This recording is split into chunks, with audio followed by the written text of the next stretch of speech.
Viewers, কেমন আছেন আপনারা? আশা করি আপনারা সবাই ভালো আছেন। আলহামদুলিল্লাহ, আমরাও ভালো আছি। রান্না করতে হবে, তো সবকিছু একটু কেটে টেটে রেডি করে রেখে আসলাম। তো এত বেশি পানি ধরতে হয়েছে যে হাতগুলো একদম ড্রাই হয়ে গেছে। তো হাতগুলো ভালো করে ধুয়ে একটু লোশন দিয়ে নিলাম। ভাবলাম আর এই সুযোগে চাটাও বানিয়ে নিলাম। চা খোরের তো আবার চা ছাড়া চলে না, তাই না? তো যাই হোক, দুপুর বেলাতেও চা খাওয়া। সকাল থেকে অনেক কাজ করেছি, কিন্তু তো আজকে চিন্তা করেছি গাছের লাউ শাক রান্না করব। সকালে উঠে বাসার টুকটাক কাজগুলো শেষ করে মেয়ে কাজে গেল, মেয়েকে কাজে নামিয়ে দিয়ে আসলাম। ছেলে কাজে গেল, ছেলের টিফিন সবকিছু রেডি টেডি করে দিলাম। ছেলে চলে গেল, তারপরে সোজা চলে গেলাম আমার গার্ডেনে গিয়ে গার্ডেন থেকে একটু লাউ শাক পেরে এনেছি। খুব ইচ্ছে করছে একটু লাউ শাক আলু দিয়ে, একদম মশলা টশলা ছাড়া, কয়েকটা চিংড়ি মাছ একটু ছেড়ে দিয়ে, ছোট ছোট করে চিংড়ি মাছ কেটে কয়েকটা চিংড়ি মাছ ওতে ছেড়ে দিয়ে একটু একদম সাদামাটা গ্রাম বাংলার একটু লাউ শাক খেতে ইচ্ছে করছে। তো লাউ শাকটা খাবো। আর গতকালকে বরবটি কিনে এনেছি, একদম বাংলাদেশের মতো বরবটি।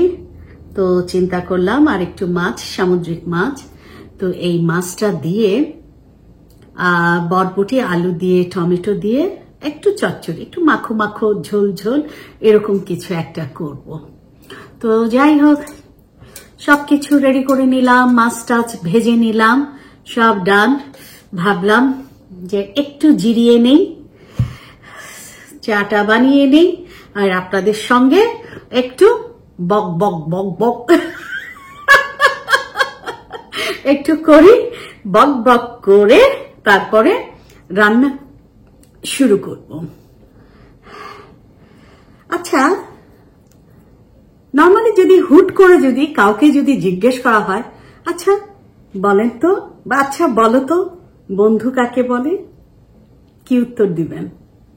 হ্যাঁ, উত্তর কিন্তু সবার কাছেই আছে, যার যার মতো করে সবার কাছে উত্তর আছে বন্ধু কাকে বলে। ঠিক সেরকম আমারও তো নিশ্চয়ই একটা উত্তর আছে, আছে না বলেন? হয়তো এক একজনের কাছে বন্ধুত্বের কি বলবো ডেফিনেশন এক এক রকম, এক একজন এক এক ভাবে বন্ধুত্বের ডেফিনেশন দিয়ে থাকে। তো আমার কাছে আসলে বন্ধু মানে যে তোমার খারাপ সময় নীরবে তোমার পাশে থাকবে, যে তোমার চোখ দেখে বুঝে নেবে কিছু একটা ঠিক নেই। বন্ধু মানে ঝগড়া হলেও ভালোবাসা একটু কমে না, যার সঙ্গে তুমি ভেঙেও পড়তে পারো, আবার গড়েও উঠতে পারো। বন্ধু মানে কে? বন্ধু কাকে বলে? যার সঙ্গে কোনো রক্তের সম্পর্ক নাই, তারপরেও তার সঙ্গে পরিবার গড়ে ওঠে। বন্ধু মানে বহুদিন পাশাপাশি না থেকে, না দেখেও একেবারে ঠিক মনের মাঝখানটায় বসবাস করে। বন্ধু মানে দূর থেকে আমার প্রত্যেকটা দীর্ঘশ্বাস তাকে স্পর্শ করে যায়। বন্ধু মানে আমার কষ্টগুলো দেখতে না পেলেও দূর থেকে কষ্টে ছটফট করতে থাকে। ওই যে বললাম, রক্তের কোনো সম্পর্ক নাই, তারপরেও কেমন যেন একটা আত্মার সম্পর্ক তৈরি হয়ে যায়। ওই যে যমজ ছেলে মেয়ের মতো, যমজ ভাই বোনের মতো আমরা দেখতে পাই না যে যমজ একজনের হাতে ব্যথা পেলে আরেকজনেরও হাত ব্যথা করছে? ঠিক ওই রকমই একটা কেমন যেন একটা ইনার ফিলিংস ভেতরে কাজ করতে থাকে। বন্ধু মানে কিছু না বলেও নিঃশব্দে পাশাপাশি একসঙ্গে পথ চলা যায়। বন্ধু মানে জীবনের সবকিছু দিয়ে একজন আরেকজনকে আগলে রাখতে পারে। বন্ধু মানে বিশ্বাস, ভরসা, জায়গা। বন্ধু মানে কোনো ইগো থাকবে না, কোনো স্বার্থ থাকবে না, কোনো চাওয়া পাওয়া থাকবে না, কোনো কিচ্ছু না। এরকম বন্ধু আছে? আপনার কাছে আছে এরকম বন্ধু? খুঁজে পেয়েছেন? দেখেন না, একটু হাত বাড়িয়ে, একটু চোখ বন্ধ করে হাত বাড়িয়ে খুঁজে দেখেন তো এরকম বন্ধু পান কিনা। আমার মনে হয় এখনকার এই সমাজে এই যে বন্ধু মানে যে কত ভারী ভারী অনেকগুলো বিশেষণ আমি অ্যাড করলাম, এর একটা বিশেষণও এখনকার বন্ধুত্বের মধ্যে খুঁজে পাওয়া যায় না, নাই বললেই চলে। এখনকার বন্ধুত্ব হচ্ছে ভীষণ অন্যরকম একটা বন্ধুত্ব, যেখানে একেবারে স্বার্থে একদম ঠাসাঠাসি করে স্বার্থ, ইগো, কম্পিটিশন, হিংসা, যাই হোক ভার্মে যাক, নাই বা থাকলো এরকম ভারী ভারী বিশেষণযুক্ত বন্ধু, নাই বা থাকলো পথ চলার জন্য আপনার পাশের মানুষটা, যার হাতটা শক্ত করে ধরে আপনি পথ চলতে পারবেন, ওরকম একটা শক্ত মানুষের হাত পাশে থাকলেই যথেষ্ট। কষ্ট আছে, বন্ধু মানে কষ্ট আছে। আর একটা জিনিস কি জানেন, আমি দেখেছি বড়বেলায় আসলে কোনো বন্ধু হয় না। বড়বেলায় যে সমস্ত বন্ধু হয়, বন্ধু নামের যে সমস্ত চারিপাশে যারা ঘুরে বেড়ায়, তারা সত্যিকার অর্থে বন্ধু না, তারা স্বার্থপর বন্ধু না। বন্ধু আসলে সেই ছোটবেলাতেই হয়, সেই যে শৈশবের বন্ধু, কৈশোরের বন্ধু, যৌবনের বন্ধু, দ্যাটস ইট, ওই পর্যন্তই বন্ধু হয়। এরপরে দেখবেন বন্ধুত্বের তালিকা আর বড় হয় না, বন্ধুত্বের তালিকা ওখানেই একদম পুলিশ স্টপ দিয়ে শেষ হয়ে যায়। তারপরে যেগুলো, সেগুলো সব মেকি, অভিনয়, স্বার্থপর, স্বার্থনিশী। চলেন, চাটা তো গরম, আপনারা তো জানেনই, এই চা খোরের চা খেতে অনেক সময় লাগে। একটু ফু দিয়ে দিয়ে দিয়ে দিয়ে খাওয়া শুরু করব, আর একেবারে সেই গরম চা হয়ে যাবে আইস টি, আইস টিতে পরিণত হবে। আপনাদের পেটুক তো আমাকে বলেছে, আমাকে নাকি একটা মেডেল দিবে, বলেছে আমাকে চাখোর নাম দিয়ে সে নাকি আমাকে একটা মেডেল গিফট করবে, যে চাখোরের মেডেলটা আমার সবসময় গলায় থাকবে। তো চলেন রান্নাটা করি, চলেন, রান্নাটা তো বাহানা। চল, আজকে রান্না করতে করতে আজকে আমার ছোটবেলার একটা মজার একটা গল্প শোনাবো। আমি জানি আজকে আমি যে গল্পটা শোনাবো, এই গল্পটার সঙ্গে আমাদের সেই সমসাময়িক 80s 90s এর যারা আছে, বা তারও আগের যারা আমাদের অনেক সিনিয়র, তারাও কিছুটা রিলেট করতে পারেন। কারণ আমাদের ওই সময়টা পর্যন্ত 90s পর্যন্ত ওই সময়টা ছিল আর কি। তারপরে সবকিছু অনেক চেঞ্জ হয়ে গেছে। তো চলে,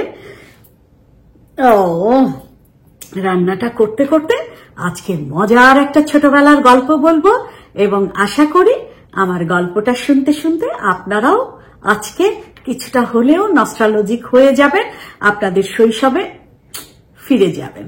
চলেন আমি চলে আসলাম, আলহামদুলিল্লাহ। চলেন রান্নাটা বসিয়ে দেই। কথা তো হবে, অনেক কথা, কথা ছাড়া তো আমি আবার বাঁচতে পারি না। আমার কথা তো শুধু আপনাদের সাথে, এছাড়া সবসময় মুখ বন্ধ করেই থাকি। পাশে দুটো কড়াই বসিয়ে দিয়েছি, আলহামদুলিল্লাহ।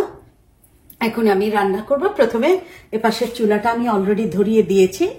প্রথমেই আমি রান্না করব, মাছটাকে চচ্চড়ি করব।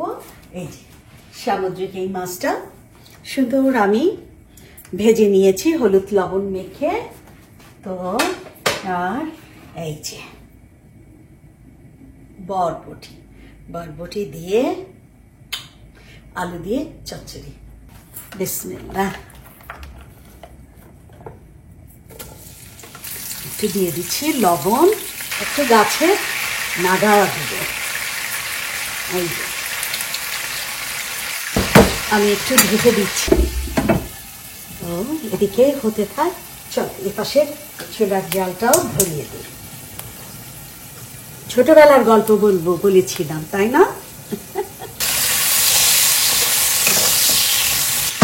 আর একটু হতে থাক।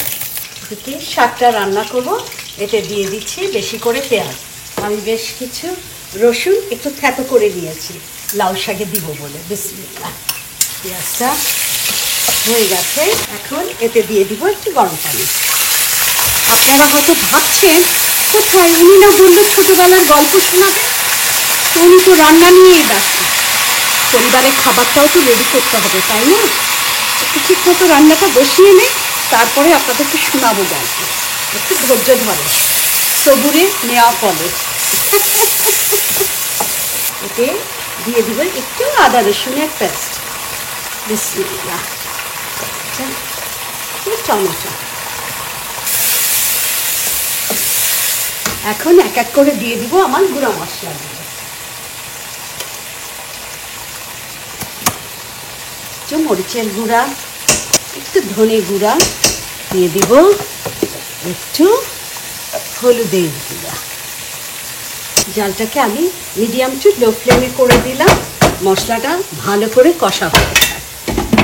আর এদিকে চলেন শাকটা পেঁয়াজটা রসুনটা খুব একটা বেশি আমি ভাজবো না, জাস্ট একটু নরম হলেই হবে। দিয়ে দিব আমার কাছে বেশ বড় বড় কিছু শ্রিম্প ছিল, এটাকে আমি একটু ছোট ছোট করে নিয়েছি, দিয়ে দিচ্ছি শ্রিম্প। বিসমিল্লাহ। আর কি দিব? এতে দিয়ে দিব আলু। লাউ শাকে একটু আলু দিলে ভালোই লাগে।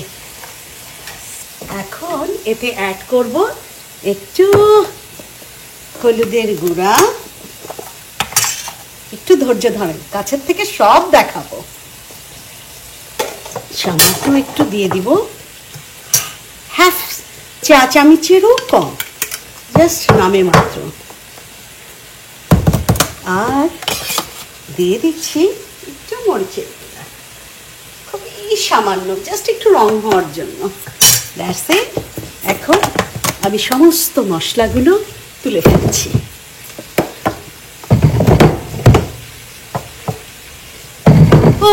একটা দায়িত্ব শেষ।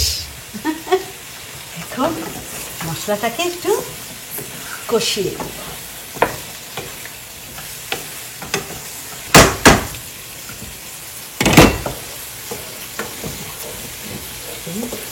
মশলাটা ভালোই কষা হচ্ছে, হতে থাক। আর একটু দিয়ে দিব অল্প করে একটু পানি, জাস্ট আলুটা যাতে একটু সেদ্ধ করে নিতে পারি।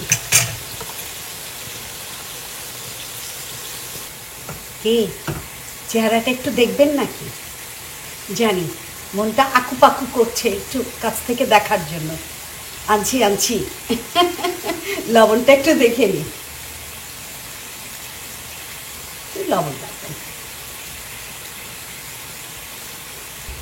আসি, কিচ্ছু না, একটু হলুদের গুঁড়া, সামান্য একটু, আমার মনে হয় ওই যে বলে না এক চুটকি সিন্দুর, ঠিক ওরকম একটু মরিচের গুঁড়া আর সামান্য একটু ধনে গুঁড়া, দ্যাটস ইট। ভালো করে জিনিসটাকে কষিয়ে এখন একটু পানি দিয়ে আলুটা সেদ্ধ হতে দিয়ে দিলাম। সাথে দিয়ে দিচ্ছি কয়েকটা কাঁচামরিচ, কারণ শাকে কাঁচামরিচের ঝালটা সব থেকে ভালো লাগে। তো এটাকে এখন আমি ঢেকে দিচ্ছি ও মিডিয়াম টু লো ফ্লেমে সুন্দর একটু কষা কষা হতে থাক। আর এদিকে এই যে আমার মাছের মশলাটাও প্রায় কষা কষা হয়ে গেছে। এখন এটাতে আমি দিয়ে দেবো আমার আলু আর বরবটিগুলো, খুবই অল্প মশলা দিয়ে। কালকে খেয়েছি বিরিয়ানি, সো এখনো মনে হয় ঢেকুর দিলে বিরিয়ানি বেরিয়ে আসছে। এর জন্য আজকে একদম লাইট খাবার। এই যে আমরা যে বলি লাইট খাবার, আসলে তো লাইট না, এটা হচ্ছে বেস্ট খাবার, স্বাস্থ্যসম্মত খাবার। আর একটু গরম পানি দিব, দিয়ে একটু ঢেকে ঢেকে এটাকে আর একটু কষাবো। এখন বলি ছোটবেলার গল্প। আচ্ছা বলেন তো, কে কে কুতকুত খেলেছেন? কুতকুত কোনটা জানেন? চিনতে পারছেন কুতকুত খেলা?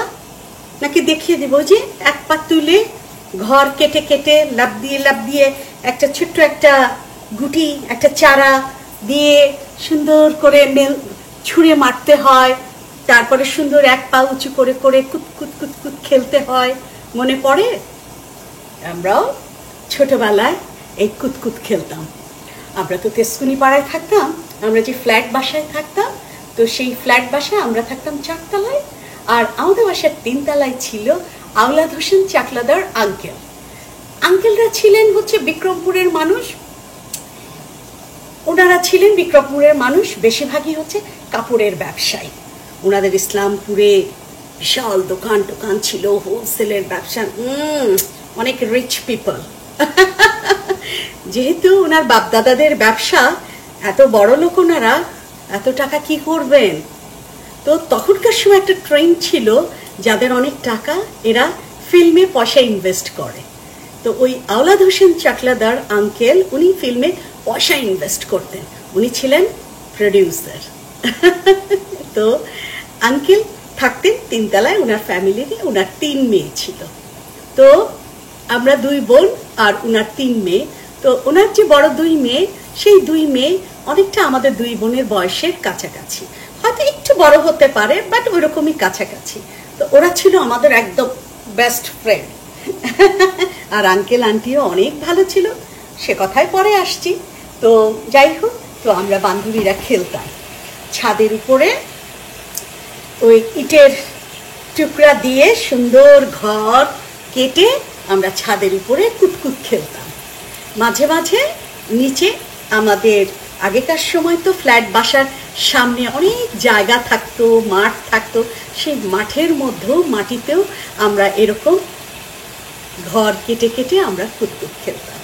তো এই কুতকুত খেলার সময় এই যে কুতকুতের যে গুটিটা, চারাটা, এটা অনেক সময় কি বলবো, ওই মাটির চারা, ওই যে মাটির অনেক কিছু ভাঙার টুকরা, সেটাকে ঘষে ঘষে সুন্দর লেবেল করে খুব সুন্দর করে ওটা দিয়েও গুটি বানানো হতো। অনেক সময় সিরামিক ভাঙা কাপ, পিরিচ, প্লেট এরকম ভেঙে গেলে মানুষ ফেলে দিত, এইগুলো আমরা নিয়ে এসে এগুলোকে সুন্দর করে ঘষে ঘষে গুটিগুলোকে সুন্দর শেপ দিয়ে দিয়ে খেলতাম। তো একবারের কথা খুব মনে পড়ে, ও মাই গড। হ্যাঁ, আমার এদিকে আসছি একটু ধৈর্য ধরেন। তো এদিকে আমার আলুটা প্রায় সেদ্ধ হয়ে আসছে, আমি এখন অল্প অল্প ঝোলও আছে, এটাতে আমি এখন দিয়ে দিব আমার লাউ শাকগুলো। বিসমিল্লাহ, মিডিয়াম টু লো করে দিচ্ছি। যেটা বলছিলাম, তো একদিন আমাদের ওই যে আঙ্কেলের, আওলাদ হোসেন আঙ্কেলের 2 মেয়ে আর আমরা 2 বোন, সবাই মিলে আমরা ঠিক করলাম, তখন তো আসলে মহল্লা, পাড়া মহল্লা, কি ভালো লাগতো তাই না? পাড়া মহল্লায় সবার সাথে সবার এত সুন্দর একটা সম্পর্ক, সবাই আলাদা আলাদা বাড়ি, বিশাল বিশাল এলাকা নিয়ে বাড়ি, বাউন্ডারির ভেতরে গাছ গাছালি, তখন মনে হতো কি সবাই সবার আত্মীয়, সবার বাড়ির ভেতরে কত রকমের গাছ গাছালি, ফলের গাছ, ফুলের গাছ, যাচ্ছি খাচ্ছি, আলাদা একটা আন্তরিকতা। তো যাই হোক, আমরাও 4 জনে মিলে ঠিক করলাম, তখন আমি কোন ক্লাসে পড়ি জানেন? 3-তে পড়ি। 3-র ঘটনা। আর আমার ছোট বোনকে তখন সবে মাত্র ওকে স্কুলে ভর্তি করানো হয়েছে। তো আমরা সবাই মিলে ঠিক করলাম যে আমাদের এই কুতকুত খেলার জন্য আমাদের সুন্দর সুন্দর আমাদের গুটি লাগবে। কীভাবে, কি কাঠ থেকে কত ভালো গুটি কালেক্ট করতে পারেন। তো আমরা ঠিক করলাম আমরা সিরামিকের গুটি ব্যবহার করব। তো আমাদের মহল্লায় ধরেন যেখানে আর কিরকম সিমেন্ট দিয়ে সুন্দর একটা জায়গা করা থাকতো, ওখানে মানুষ ঘরের ময়লা টয়লা এগুলো সব ডাম্প করত। তো একবার আমরা প্ল্যান করে দুপুরবেলা, ছুটির দিন, ছুটি না, স্কুল ছুটির পরে আমরা একটু খেলতে বেরিয়েছি। দুপুরে শাওয়ার টাওয়ার করে, খাওয়া দাওয়া করে, একটু বিকালবেলা যেমন খেলতে বের হয় ওরকম আমরা খেলতে বেরিয়েছি। ব্যাস, আমরা সবাই মিলে প্ল্যান করে আমরা বের হলাম যে আমরা আমাদের পাড়ার ভেতরে আমরা ঘুরে দেখব কোথায় মানুষের প্লেট, বাটি, সিরামিকের বাটি, প্লেট, এই ধরনের জিনিসপত্র ভাঙ্গা কোথায় ফেলেছে, ওগুলো আমরা টুকায় নিয়ে আসবো। টুকায় এনে ওগুলোকে সুন্দর করে ঘষে খুব সুন্দর করে শেপ দিয়ে আমরা ধুয়ে টুয়ে আমরা গুটি বানাবো। বেশ ভালো কথা, সুন্দর চলে গেছি। হ্যাঁ, তো বলছি ইন্টারেস্টিং পার্ট। হ্যাঁ, আমার এখানে আলু এবং বরবটিটা সুন্দর কষানো হয়ে গেছে। এখন আমি এতে দিয়ে দিব ঝোলের পানি।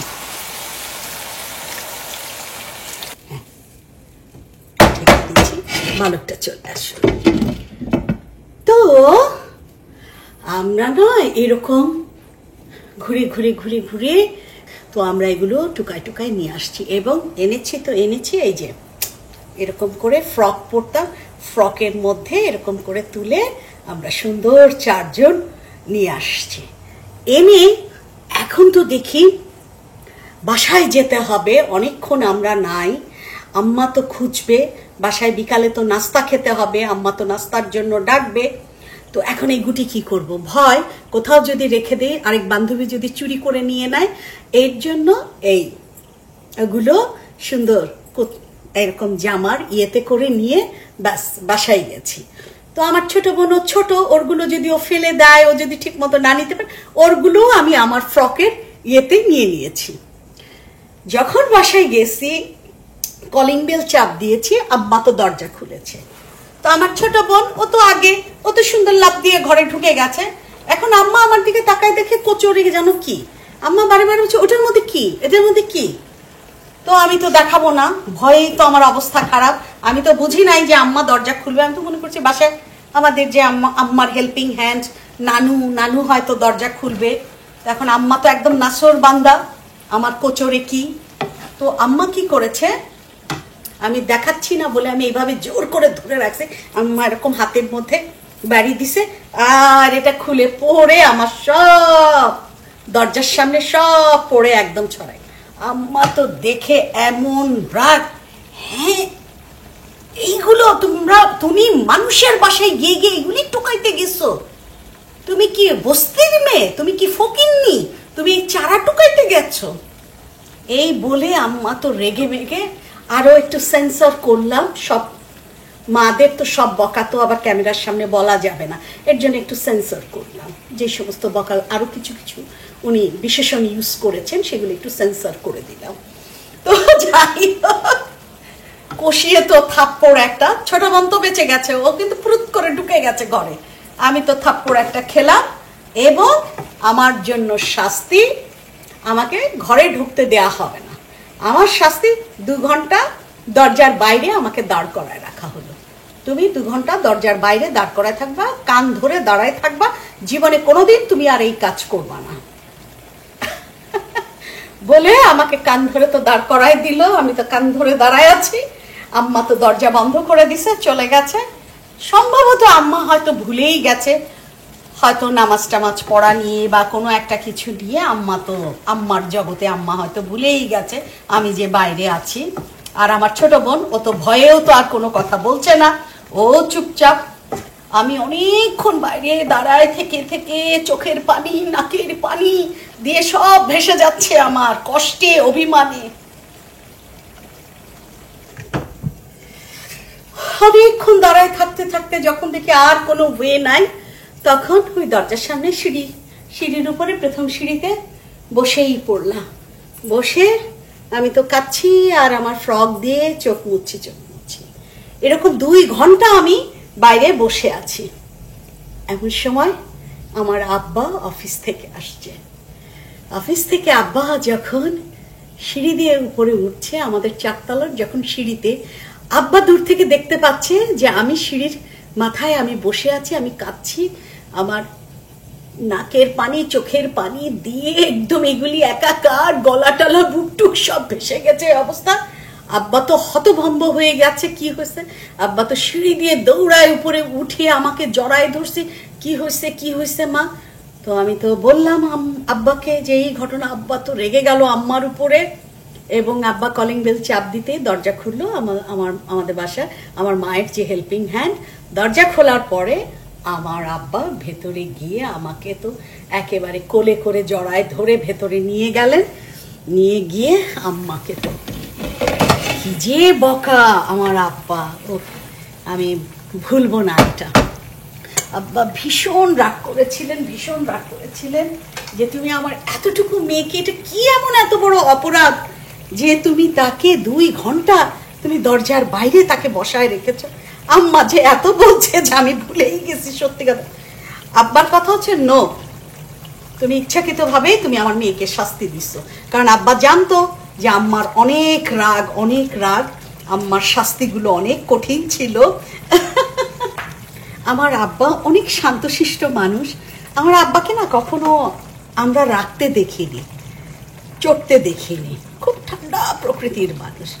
আমার মনে পড়ে আমার জীবনে প্রথম দেখা আমার আব্বার ওই যে ভয়ঙ্কর চেহারা, এবং উনি যে কি ভয়ঙ্কর রূপে উনি রাগ হয়েছিলেন। আর মেয়েরা ছিলেন ওনার কলিজার টুকরা। মেয়েদেরকে আমার আম্মা কিছু বলতে পারবে না। ভাইয়াকে বকা দিতেন আব্বা, কিন্তু মেয়েদেরকে কিছু বলতে পারবে না। আমার আম্মা সবসময়, এই তো মেয়েদেরকে কিন্তু তুমি নষ্ট করতেছো, ভবিষ্যতে মেয়েরা যদি কোনো অপরাধ করে বড় হয়ে, তখন কিন্তু আমাকে দোষারোপ করতে পারবে না, তোমাকেই সামাল দিতে হবে। আসলে বড়বেলায় আমাদের অপরাধগুলো আমার মাকে আর শাসন করতে হলো না, দেখতেও হলো না, বাবাকেই দেখতে হলো, বাবাকেই শাসন করতে হলো। মা হয়তো জানতো যে উনি হয়তো অনেক আগেই হয়তো আল্লাহর কাছে চলে যাবেন, বাবাকেই সামাল দিতে হবে। এটা মনে হয় আমার মা বুঝতে পেরেছিল, নাহলে এভাবে কিভাবে বলেছিলেন। তো যাই হোক, এই হচ্ছে আমার একটা ছোটবেলার গল্প। আমার মনে পড়ে এটা খুব, হয়তো আপনারা যখন শুনছেন আপনাদের কাছে মনে হচ্ছে এ আর কি, খুব ছোট্ট সাধারণ একটা গল্প। না, ওই সময় এটা আমার জন্য ছিল অসাধারণ একটা ঘটনা।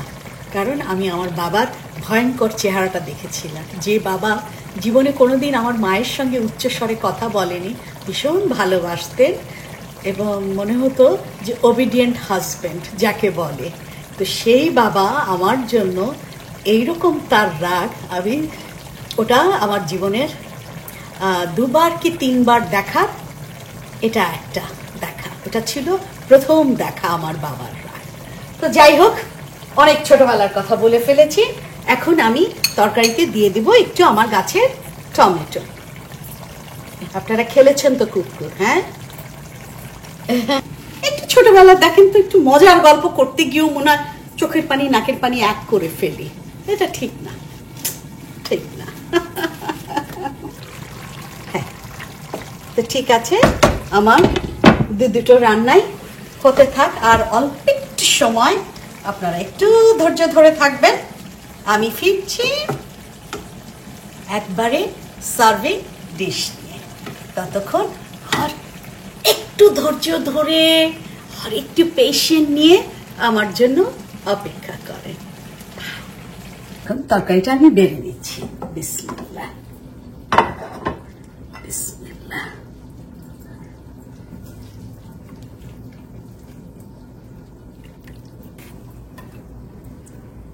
এই যে দেখা যাচ্ছে না এখন একদম পুরাপুরি যেমন কালার সেই রকম লাউ পাতার গন্ধ। চলেন, এই মুহূর্তে কি মনে হচ্ছে জানেন? এসো এসো আমার ঘরে, এসো আমার ঘরে। না না না না, এটা মনে হচ্ছে না, মনে হচ্ছে এসো এসো আমার মুখে, এসো আমার প্লেটে। চলেন, আমার গাছের একদম সাদামাটা রান্না। ঝোলটা দেখা যাচ্ছে না, দেখেন একদম পাতলা ঝোল, সাদামাটা ঝোল, একদম অথেন্টিক লাউ শাকের গন্ধ। যা লাগবে না ভাতটা মেখে মেখে খেতে। আলহামদুলিল্লাহ, ভালো লেগে থাকলে বাসাতে রান্না করবেন।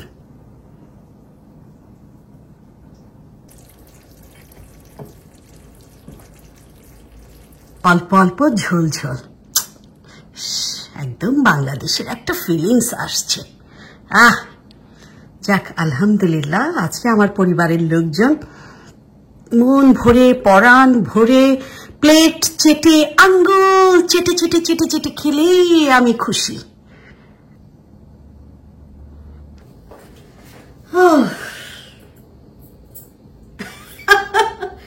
এত কষ্ট, জীবন নষ্ট।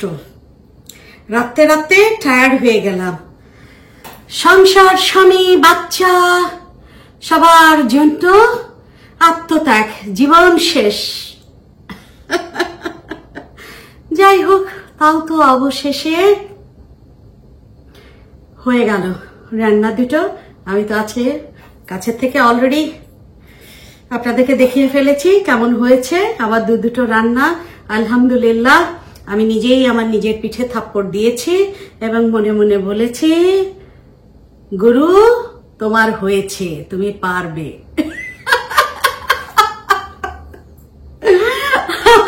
আমার হবে হবে, সবাই বলে তোমার হবে হবে, এগিয়ে যাও, হবে হবে। আমার প্রশ্ন, কবে হবে? থাক, অপেক্ষা করি, দেখা যাক। সবই উপরওয়ালার মর্জি, যেদিন হয় হবে। আমার করার দরকার, আমি করে যাচ্ছি। তো যাই, আশা করি আজকের আড্ডা, গল্প, রান্না সবই আপনাদের ভালো লেগেছে। তো কি ভালো লাগলে অবশ্যই অবশ্যই আমার চ্যানেলটাকে সাবস্ক্রাইব করবেন, লাইক, শেয়ার এবং কমেন্ট করবেন। বন্ধু বান্ধব, আত্মীয় স্বজন সবাইকে কিন্তু বলবেন আমার চ্যানেলটাকে সাবস্ক্রাইব করার জন্য। আর সুন্দর সুন্দর কমেন্ট কে করবে? হ্যাঁ, কমেন্ট কে করবে? সুন্দর সুন্দর কমেন্ট করবেন, সুন্দর সুন্দর কমেন্ট করবেন, যাতে আমার এই কষ্টগুলো না সার্থক হয়ে যায়, দিল খুশ হয়ে যায়। তো ঠিক আছে ভিউয়ার্স, ভালো থাকেন, সুস্থ থাকেন, আমাদের জন্য দোয়া করবেন, আমরাও আপনাদের জন্য দোয়া করি। আল্লাহ হাফেজ।